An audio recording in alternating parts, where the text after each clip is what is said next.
be open to the idea that it is possible. When I was a child, I loved painting, and maybe I could be considered having some kind of talent in painting. One day when I was in third grade, I was 8 years old, there was this boy in my class who declared in front of everyone else in the class that when I grow up, I'm going to be an artist. And he said that with such boldness and confidence that it triggered me, that I have to talk back to him. And I said, but you will be so poor because artists make no money.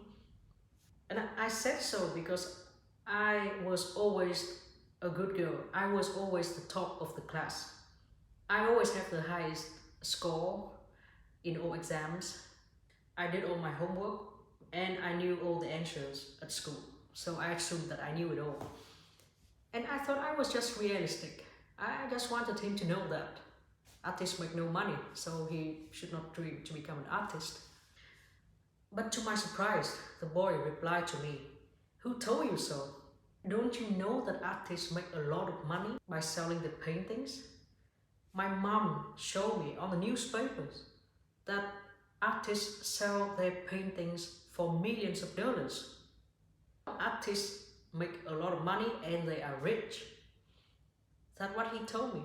And that surprised me, that shut me down, because I realized that no, I didn't know this at all. No one had told me about the rich artist. Until then, I was always being told that artists are poor and make no money, have no promising future, have no serious grown-up life. Just look at Van Gogh, he was so poor. He even gone mad and cut his ear off. I was induced in my brain with conventional ideas of going to school, passing all exam, going to university, graduating ideally with higher score than everyone else, and then find a job and then climbing up the ladder. To sum up, be smart, be realistic, and be useful. And I thought for a long time that was the only correct way in life for normal people like me. And now that I am who I am, I can understand that it's about limiting belief. But back then as a child, I didn't understand that my belief was limited. I only felt defeated by the guy's, the little friend's confidence. We both had a dream of painting, but I didn't have the vision. I couldn't see myself doing that. I couldn't see that dream come true on me because I didn't know how. Instead, the boy had a vision that it could be him because he see other people doing it and he see a way to make that dream come true.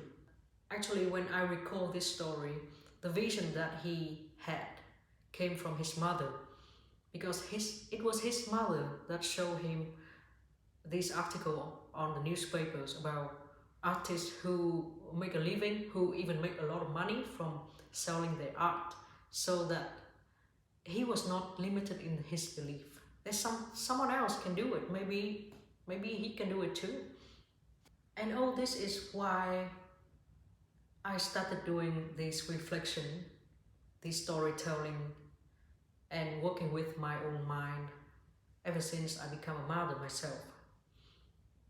I believe that breaking limiting belief is beneficial to you and also to your next generation and also to your next lifetime, if you believe in lifetime. Alright, back to the story. Can you guess how the story developed? Fast forward to when I was 18 years old. I already had abandoned painting. I had lost the joy of painting. I was not even sure if there was any joy in doing painting. If I ever had any talent, I simply just gave it up. 2 years before that, when I was 16, I had tried to do an art course to do the exam in order to enter design school at university. But back then there was this very high expectation of me still doing well at school in order for me to be allowed to go to art class. However, I went to one of the best high schools in Hanoi, Vietnam, where I come from, where standards were ridiculously high for me to maintain doing well at school. So as my results at school went down, I couldn't handle the stress, the pressure, and the criticism. So I just chose to abandon painting class, which means abandoning the dream of going to design school. And instead I chose to go to a university that was very easy for me to enter. That was a big decision at 18 years old that changed my mind completely. Whatever decision we have in life shape who we are right now. So I don't regret taking that decision, but this is just reflect on myself. But this is a good story, and I think it's worth telling. I'm going to make more videos sharing other things that I reflect, that I figure out in this period of my life. So make sure you subscribe and follow me on my journey. Anyway, it sounds like a big deal now that I'm thinking back about that when I was 18 years old. It was a big decision, but back then I did it very effortlessly. I just abandoned, just like a duck dropping a feather. So I think that it is very easy to abandon a dream. It is very easy to just give up. You can give up anytime, but the dream will not just go. It will find its way back to hunt you down for the rest of your life if you don't do anything about that. And there's still more to the story, so stay with me there. So at 18 I went to another university, but my best friend went to University of Architecture. She went to the same art class with me at 16 years old. I dropped out of art class. She still followed along for 2 years and worked very hard and got admitted to University of Architecture. So I went to that university to meet up with my friend there. And I bumped into, guess who? That little boy in my 3rd class who was so confident about making a lot of money doing art. He was there. He was at University of Architecture studying architecture. I recognized him right away because he still looked kind of the same, like bright, full of confidence, but he didn't notice me. Anyway, I kind of made a wish secretly. I didn't tell him, but I made a wish on him. I wish you always remain that little boy, so bold and so confident, and never letting anyone question what you want to become. And now, my friend who's watching this video on my YouTube channel, I wish the same on you. I wish that you know what you want, and I wish that you are so confident about it. Go for your dream and never letting anyone question what you want to do. Actually now, at 32 years old and doing all this, I wish the same on myself. There will be surely people who question what we do. Just like the 8-year-old me questioning my little friend's dream. But maybe people just don't know that it's possible to do such thing. Just like the 8-year-old me didn't know that it was possible making money as an artist. Please understand that everyone, just like you, just like me, has a set of limiting beliefs rooted deep into the mind because of their upbringing, because of their surrounding, because of their family, what they were taught at school. And it's each of us' job to deal with our own set of limiting beliefs. So if someone talks you away from your dream, someone talks you down, tell you you cannot do it, it's impossible, understand that they tell you so from a position of limiting belief.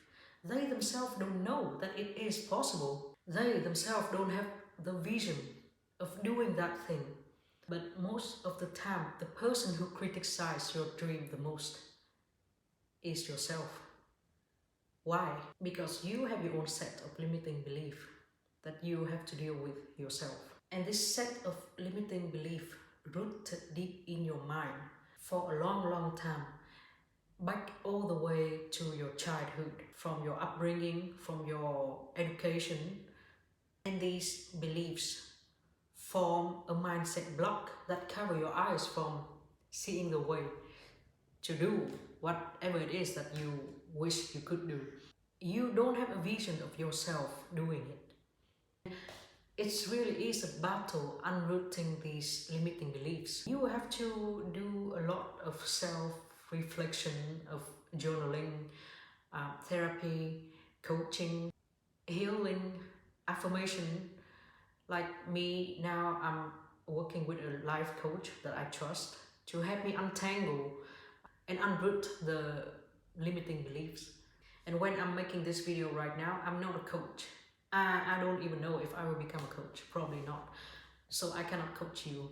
But I want you to know the first thing that you can do. The first light into your dark bush of deep-rooted limiting beliefs. That is to be open. Be open to the idea that it is possible. Be open to the idea that there is a way to do what you want. Be open to the vision of your you doing whatever it is that you dream to do. Be open to the idea that other people can do it. They have done it, and many of them are just normal people like you. So that you can be open to the idea that you can do it too. That's the first thing that we can do. That's the smallest first step that you set on the 1,000-mile journey. If you have it in your mind, you have it in your hand. I know this sounds kind of self-help and such, but that is the first step to go from impossible to possible, from a dream to a dream come true. So now,